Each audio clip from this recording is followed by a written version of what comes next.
Buen día con todos, soy la alumna Sheila Paola Montaño Santa Cruz, estudiante de la Universidad Señor de Zipán, y el día de hoy en el tema de cirugía trataremos sobre el trauma abdominal pélvico, específicamente agregado al examen físico. Dentro de este agregado al examen físico se va a dar previamente el diagnóstico y así poder tratar los diferentes problemas que el cual paciente llega al establecimiento de salud, ya sea por las vías respiratorias, la misma respiración o la circulación del paciente. Y así realizar tratamientos en esos casos de insertar tubos gástricos con la sonda gástrica o en todo caso la sonda vesical, dependiendo del paciente con la que llega el trauma. Por ejemplo, dentro de la sonda gástrica, esta colocación temprana, dependiendo, como mencioné, de la valoración primaria, esta presenta como objetivos tanto el alivio de la dilatación gástrica y también la descompresión del estómago. Ambos objetivos se van a dar antes del lavado peritoneal diagnóstico en esos pacientes. Y estas también logran reducir la incidencia en lo que es la aspiración de los pacientes, pero también genera vómitos en los pacientes que presentan un reflujo nauseoso activo. Ahora, están contraindicados en los pacientes con fracturas en el base de cráneo. Estos pacientes con fractura de base de cráneo se va a evidenciar como signo los ojos de mapache o la rinorraquia. Y en esos casos se utiliza la sonda orofaringea. Luego también tenemos la sonda vesical, en la cual tiene como objetivo el alivio de distensión por retención y también la detecta hematuria.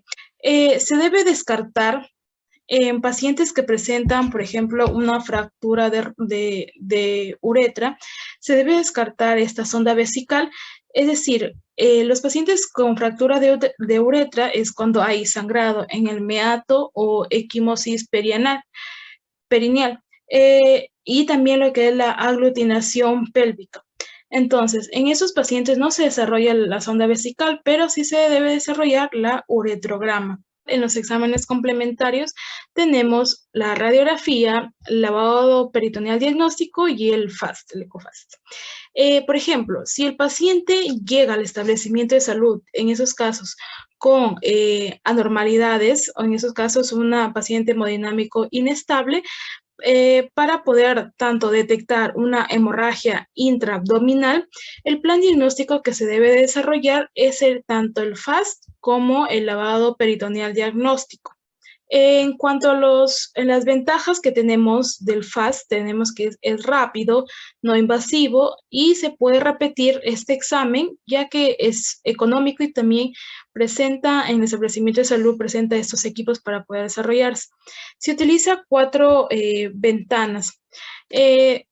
Primero se va a dar en el cuadro superior derecho del abdomen, en esos casos a la altura de la axilar media.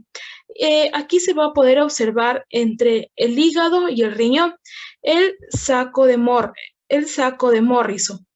Este saco de Morrison, o también llamado el receso peritoneal hepatorrenal, para ver si hay en esos casos la presencia de sangre o el hemoperitoneo. Luego tenemos el segundo cuadrante, que es el superior izquierdo, para poder observar entre el receso, en ese caso del vaso y el riñón, y se le denomina el saco espleno-renal. Luego, como tercero, tenemos a la ventana pericárdica. Ese es para identificar o descartar si hay algún taponamiento cardíaco y se va a dar en la pared anterior del tórax. Y por último, el cuarto, que es el receso de Douglas o el receso pelviano. Se localiza en traductor en la región del hipogastrio, pero a nivel de la suprapúbica, para poder también igual descartar o detectar el sangrado recto vaginal si es en mujeres o recto vesical, en este caso sea varón el paciente. Ahora, dentro también de las tomas imagenológicas tenemos a la radiografía. Esta radiografía debe tomarse por ejemplo, la radiografía de tórax antero-posterior se realiza en los pacientes que llegan con un traumatismo cerrado multisistémico. Luego también tenemos que se desarrolla esta radiografía de tórax de manera vertical para poder descartar hemotoras, neumotoras asociados a ellos. Luego también, por ejemplo, si el paciente en este caso llega hemodinámicamente pero inestable, anormal, esos pacientes se debe tomar lo que es la radiografía pélvica antero-posterior. Bueno, y eso sería todo en cuanto al agregado del examen físico en esos pacientes con trauma abdominal pélvico. Gracias.